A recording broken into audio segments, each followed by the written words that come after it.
আসসালামু আলাইকুম। আমি ডক্টর সৈয়দ গোলাম গফর শফি। আজকের এই ভিডিও বার্তায় আমি যে বিষয়টা নিয়ে কথা বলবো সেটা হলো বুকে কফ জমে গেলে কি করবেন। ভিউয়ার্স, অনেক সময় অনেক বাচ্চাদের এই কমপ্লেনটা বেশি মা বাবারা করেন, বা শুধু বাচ্চাদেরই হয় বিষয়টা তা না, বড়দেরও হতে পারে। একটু দুই ধরনের কাশি হয়, একটা হলো ড্রাই কফ মানে শুকনো কাশি, একটা হলো ভেজা কাশি, মনে হয় বুকের মধ্যে কোনো কিছু জমে আছে।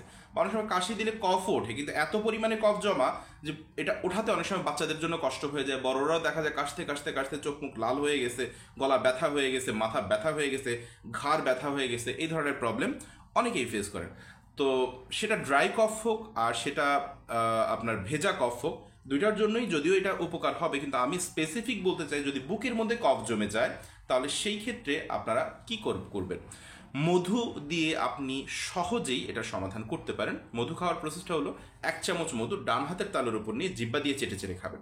সকালে 1 চামচ, দুপুরে 1 চামচ, রাতে 1 চামচ। যদি না হয় তাহলে সকালে 1 চামচ, রাতে 1 চামচ। আর তারপরে যদি সেটা না করতে পারে, শুধু একমাত্র সকালে বা রাতে যে কোনো একবেলা আপনি এটা যদি কন্টিনিউ করেন তাহলে দেখবেন যে বুকের মধ্যে যে কফটা জমা ছিল বা গলার মধ্যে যে কফটা জমা ছিল, অনেক সময় এই কফটা কেটে এটাকে বের করে দেয়।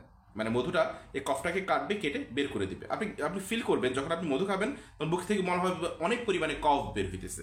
তো নিয়মিত যদি আপনি এটা, যেমন আমরা যখনই এই ধরনের প্রবলেমে পড়ি তখন দেখা যায় যে বিভিন্ন ধরনের সিরাপ আমরা কন্টিনিউ করি। তো সিরাপ কন্টিনিউ করলে দেখা যায় 1 সপ্তাহ, 2 সপ্তাহ, 3 সপ্তাহ পর্যন্ত লেগে যায়, বা দেখা যায় 1টা 2টা 3টা ফাইল পর্যন্ত মানুষ খেয়ে ফেলে।